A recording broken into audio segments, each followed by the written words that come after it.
O Viver Ciência está de volta com a presença da doutora em Ciências Ambientais, Maria Giselda de Oliveira Tavares, e com a pós-graduanda em Gestão e Química do Meio Ambiente, Natália Cristina de Oliveira. Estamos falando de um estudo da UFG que aplica testes de toxicidade em peixes para observar o nível de contaminação dos biocombustíveis no ambiente. Vamos ver agora as consequências que um desequilíbrio ambiental pode causar. De maneiras gerais, no ambiente urbano, a poluição está muito associada à geração de resíduos, à poluição por gases através de indústrias, de automóveis, e também a contaminação de recursos hídricos através de efluentes, tanto também industriais quanto efluentes domésticos. No caso da geração de resíduos, a gente tem poluições de vários tipos de resíduos, desde resíduos domiciliares, urbanos, que são de varreção, de poda, como resíduos mais específicos, como do setor da saúde, que é potencialmente infectante em sua maioria, resíduos derivados de óleos, de hidrocarbonetos. A poluição, seja no meio rural ou urbano, sempre está relacionada à falta de planejamento. No caso do efluente, acontece muita contaminação por conta de ligações clandestinas de esgotos, indústrias com ausência de tratamento do seu sistema de tratamento dos seus efluentes também às vezes lançam resíduos líquidos diretamente nos córregos, nos mananciais, em padrões indesejáveis, causando assim poluição e contaminação. No campo dos biocombustíveis, os estudos sobre os riscos de poluição ainda são escassos no Brasil. Por esse motivo, surge a preocupação da universidade. No caso dos biocombustíveis, eu acredito que ainda não tenha vários estudos suficientes para a gente observar esses impactos, mas do ponto de vista biológico, a gente sabe que qualquer tipo de desequilíbrio causa um impacto ambiental e em cadeia, por conta da cadeia alimentar. Então, possivelmente também com bastante matéria orgânica na água, pode causar eutrofização, com proliferação de algas indesejadas que atrapalham a entrada não só de oxigênio, quanto também a produção de oxigênio através da entrada de luz, que não é permitida essa entrada através da camada de algas que vira e acaba diminuindo o oxigênio e os organismos vão morrendo.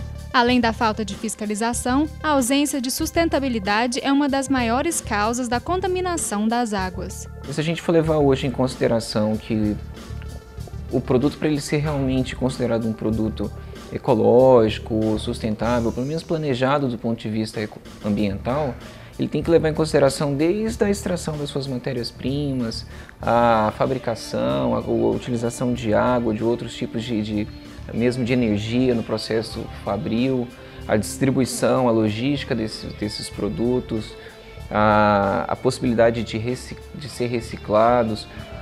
E no caso do biocombustível, da mesma forma. Eu acredito que é bastante importante que sejam feitas bastante pesquisa desde a sua produção. É realmente sustentável a produção desse biocombustível? Até que ponto não utilizar hidrocarbonetos ou colocar outros tipos de componentes, como esses óleos vegetais, na substituição? Até que ponto isso minimiza os impactos também da produção, da disposição final desses resíduos que em toda a cadeia produtiva é gerado. E a gente continua com o nosso bate-papo. Eu pergunto para você, Natália, como foi feita a escolha do tipo de peixe analisado? Bom, o tipo de peixe analisado é o Dânio rério. Ele é um peixe de fácil cultivo, manutenção e reprodução em laboratório. E também ele é um organismo teste oficializado internacionalmente. Então foi daí que nós tiramos a decisão de escolhê-lo. Não, em relação também a essa legislação, né, que exige os testes de toxicidade, eu quero saber então se ela é aplicada corretamente, se ela é cumprida de acordo com o que manda a lei. No Brasil, no mundo inteiro já existem legislações rígidas. O Brasil, como é um país assim que a fiscalização está sempre em segundo plano, né, nós temos uma legislação, a 357 de 2005, e num artigo dela, o artigo 34, dizia que os efluentes de indústrias deveriam ser colocados nos rios depois de passar pelo teste ecotoxicológico. Só que, infelizmente, como não tem fiscalização nenhuma, isso é sempre deixado em segundo plano. Depois de um certo tempo, quando as pessoas começaram a perceber que realmente estavam poluindo os rios, aí criou-se uma nova legislação, que é a 430 do CONAMA, as duas são legislações do CONAMA, que é o Conselho Nacional do Meio Ambiente, onde nessa nova legislação tem mais rigidez no cumprimento desses testes. Só que a fiscalização do Brasil, infelizmente, é muito falha. E de quem cobrar nessa situação? Não, nesse caso, as secretarias de meio ambiente seriam os órgãos responsáveis por essa fiscalização. As secretarias, não só as estaduais, mas as municipais. Mas como? Se não tem pessoa suficiente para fazer esse tipo de análise? Aliás, nem se tem laboratório. Acho que a gente conhece aqui dentro de Goiás não existe nenhum. Existe alguns no Paraná e São Paulo, né, nos grandes centros, mas Goiás tem um laboratório específico. Esse do Instituto de Química é praticamente o pioneiro. Tem uma professora do ICB, a professora Simone, que também trabalha um pouco com essa área, mas ainda não é muito divulgada. A gente ainda está todos caminhando, nós estamos engatinhando dentro da pesquisa. Mas, de qualquer forma, é uma lei e deveria ser cumprida. A indústria, para jogar qualquer efluente dentro do rio, ela deveria seguir essa legislação, que ela existe. Ela precisa ser só cumprida. O pesquisador não tem que fiscalizar, ele tem que... Nós temos que arranjar métodos para ajudar a melhorar o processo, que é a nossa proposta, inclusive, nesse projeto. Agora, daí para frente, querer fiscalizar, isso não é função nossa. Existe uma saída para a poluição gerada pelo biocombustível? Queria saber em relação a essa redução, né? Como é possível proporcionar isso? Bom, reduzir, eu acredito que seja na produção, porque no caso, o nosso teste ecotoxicológico é para isso, a função dele é prevenir os próximos combustíveis essa quantidade de toxicidade. Mas não tem como se reverter um processo que já está estabelecido, isso.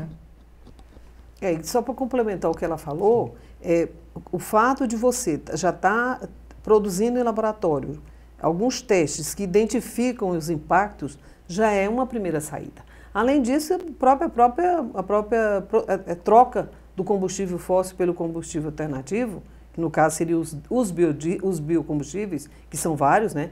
Não é só biodiesel, existe etanol e outros derivados. Então, isso aí já é uma saída, já está se procurando, olha, aquele ali é melhor, tem menos toxicidade, então vamos trabalhar com aquilo. Já são saídas que os cientistas estão procurando para melhorar isso aí. E eu quero saber então de você, Natália, os desafios encontrados na pesquisa, né? Conta pra gente o caminho das pedras para se chegar então a esses resultados. Bom, eu acredito que, como tudo na vida, tem suas dificuldades, mas eu acredito mais ainda que a maior dificuldade que nós enfrentamos foi de fornecedores de matrizes saudáveis para a reprodução do dânio réreo no laboratório. Normalmente a gente pega fornecedor que te produz uma matriz doente, com tuberculose. E como é que você vai reproduzir alguma coisa que já está doente? Então nós temos todo esse cuidado, ainda temos que ir atrás de gente que forneça esse material para a gente, porque tem, no mercado tem.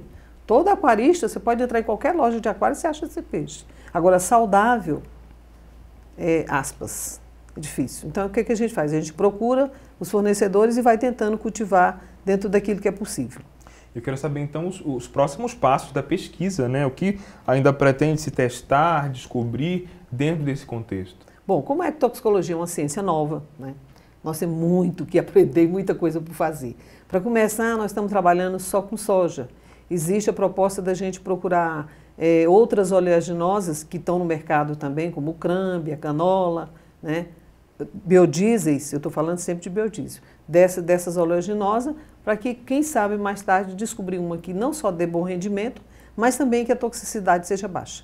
E também, complementando a professora, com outros bioindicadores também. Exatamente. O que seriam, então, esses bioindicadores? Explica para Dáfnia, são outros tipos de organismos, teste, no caso, nós usamos o dânio réreo, então também poderíamos usar dáfnias, algas e outros indicadores oficiais. Que apontassem, então, esses níveis de toxicidade, né? Isso.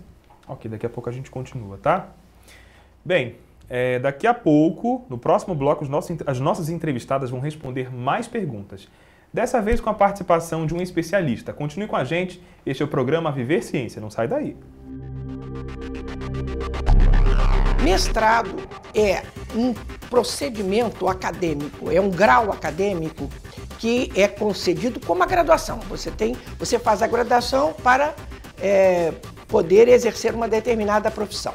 Ora, se você pretende seguir na academia, ser uma pessoa que tem um conhecimento cada vez maior sobre um assunto, a academia criou etapas. A especialização é uma delas. delas. Mas o mestrado significa que sobre uma determinada ciência você tem o conhecimento de mestre.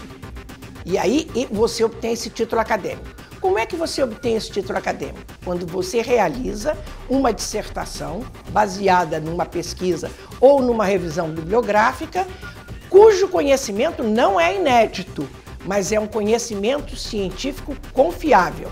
E você submete isso a uma banca de pessoas daquela área que dizem: este pesquisador, nesta determinada área, tem o conhecimento de um mestre.